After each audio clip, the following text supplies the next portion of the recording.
Rodger Dudding, thank you very much for your invitation to view what is the largest UK privately owned car collection.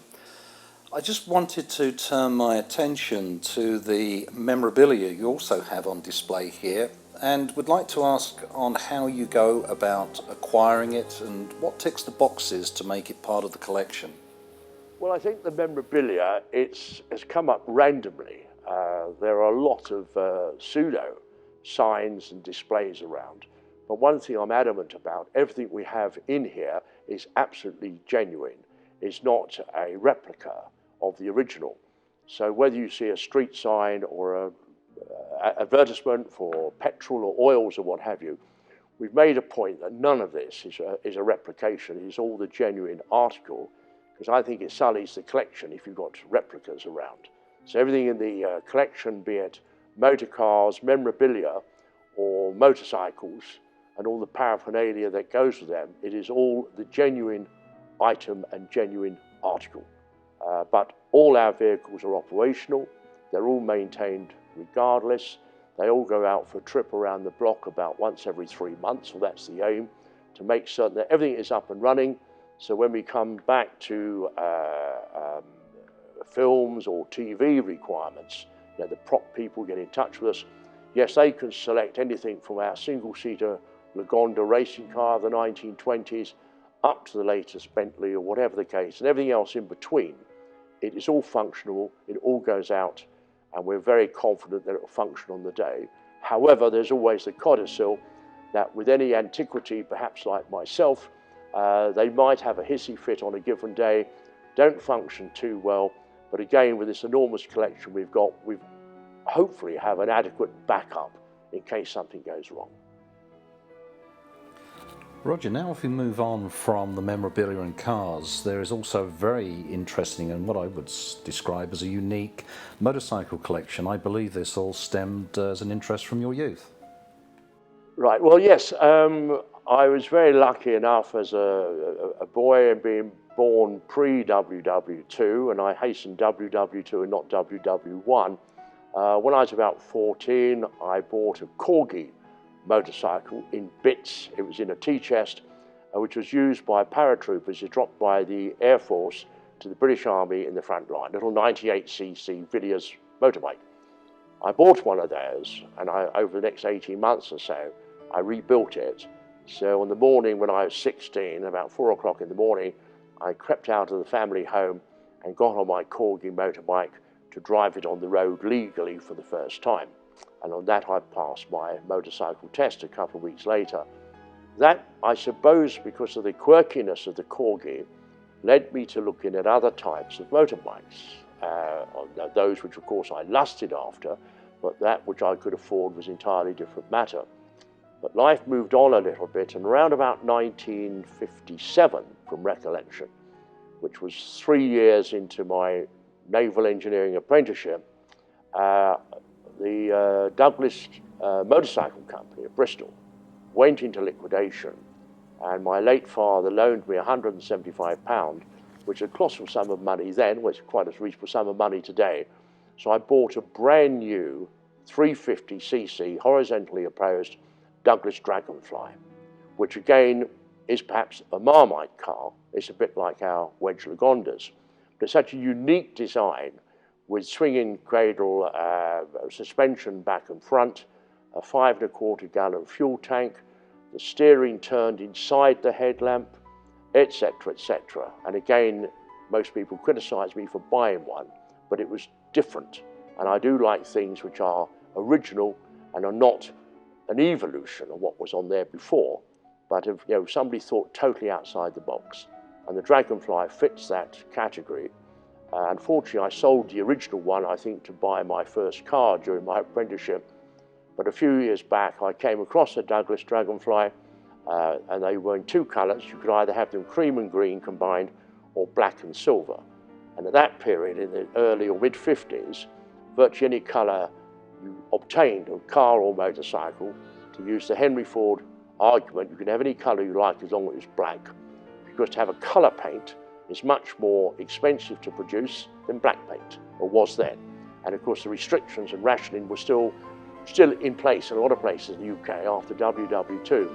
So Douglas were again quite revolutionary in producing this beautiful cream and green, which is the colour I purchased. So anyway, I bought one a few years ago. A few months later, I came across another one, so I had to buy it, another one to keep it company. And I was lucky enough also to purchase 2 black and silver ones. So we have 4 dragonflies in our collection, which are quite unique pieces of machinery. To a lot of motorcycle purists, they say no, but to my mind, they are a unique piece of equipment. And also we've got quite a few Triumphs and BSAs, a couple of Vincents, which of course are design dreams if one likes motorcycles, and it could go on. And we do also have a scooter, which is the only one in the world allowed to be badged a Bentley, which was presented to the now retired first German chairman of Bentley Motor Cars on his retirement, and which had been used with 1 or 2 others for their track days when they Bentley went back into motor racing. Well, on his retirement, it was a black tie dinner at the Savoy, where Bentley boys in the 1920s used to dine, and he had profited up for an auction for the proceeds to go to the Red Cross. And much to my late wife's chagrin, I decided we had to buy it. So we have the only motorcycle in the world legally badged a Bentley, which again is a talking point. It's unusual. It's probably a nutty thing to do, but then that probably sums up the collection. It's out of the box.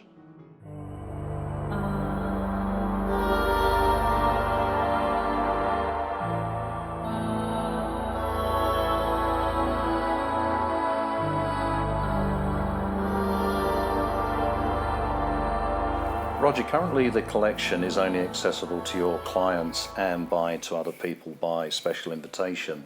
Do you have plans to make it open to the public at some point? That is the, well, it was a long-term plan, but it's now we've shortened it down into a medium-term plan. Part of the overall thinking is that we will possibly go for museum status, which will have various tax breaks for us, etc., and then open it to a limited number of people. By definition, an extreme value here, to have people just wandering off the street would be very problematic from a security point of view.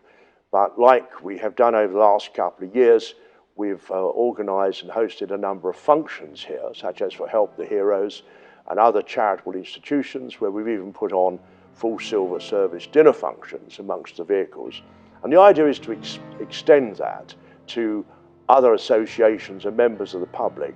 But the big thing is for people to walk around the vehicles, as opposed to a conventional museum where exhibits under glass or they're corralled off. Very problematical to do that here. So with our visitors to date, we always issue everybody with a pair of white gloves. So if they touch something, we don't have sticky finger marks, but we want people to enjoy them and to be able to get in the car and sit in the car and experience that single-seater racing or the latest Rolls-Royce or a vintage Ferrari. Yes, a lot of fun can be having the opportunity to physically get inside, which in turn then means you need the space, the doors open, and they don't touch the car next door. And of course, with clients' cars, which we store for them, well, they, of course, are always covered up and are not accessible to the general public. Clearly, Rodger, this collection has developed as a result of your success in business. And although not open to the public, you're not too worried about sharing the experience of driving these cars with trusted individuals. Oh, well, without question, it would be very silly to be, covetous about them or too precious about them. Yes, one's precious about them in the sense that you don't want them damaged because you are dealing with history. And as you know, one of our earliest vehicles is 1905, Hispano Suiza, which is totally irreplaceable. We've other cars coming up to the late 20s and early 30s, where they're the only one or maybe one of two in the world. Therefore, it is our sort of beholden responsibility to look after them. That's where you have to control what people do. Because not that people are intentionally malicious, but people can be very casual and not really aware, I say I'm opening that door, is you going to hit the car beside it, so on and so forth. And we like to maintain the originality entirely of the vehicles. and our policy is one very much of preservation rather than restoration. If a vehicle has gone too far in decay, then of course it has to undergo a restoration. And where do you stop? And invariably speaking, you don't. You've either got to do the job totally or not at all. But we'd much prefer to maintain the pattern of age, so its history is there. And without being too dramatic about it, I'm very privileged to own this emporium, but one feels that one is really only the custodian for one's life. And so I'm making plans at the present moment, though I intend to go on for a long time yet. One's got to take into account, the inevitabilities of life. They say death and taxes, which of course both come in on something like this. So to maintain the integrity and the continuation of this collection, yes, we will probably move it into a trust that again would then be, by necessity, be open to the public for other people to come and enjoy it. And it frankly gives me a lot of pleasure, particularly when we've organised weddings or wedding vehicles for various people, as you go into the discussion with the bride's mother or the bride-to-be, and they want to select, shall we say, an E-type, then you have to gently point out that unless the bride-to-be is going to wear a trouser suit, they could hardly use an E-type. Then they want to select a convertible. Well, that's fine, but then we suggest maybe they should have a second choice of a fixed-head saloon, because if it's the English weather and it's on your wedding day, it's not necessarily requisite to be in a convertible. We'd be better off in a saloon. So again, with various individuals from the average family to high net worth individuals, they've got a choice, and we can maintain that choice. And rather interestingly, over the last 2 or 3 years since we've been doing wedding functions or providing cars for weddings, it is a question that we now find the bridegroom has a fit of pique, and that if his bride-to-be is going to arrive in the latest Rolls-Royce Phantom or something of a vintage period, that he wants to arrive in style. So now we're providing the Ferrari or Maserati or Aston Martin for the bridegroom to arrive at the venue with the appropriate image like his bride-to-be, which becomes an amusing facet.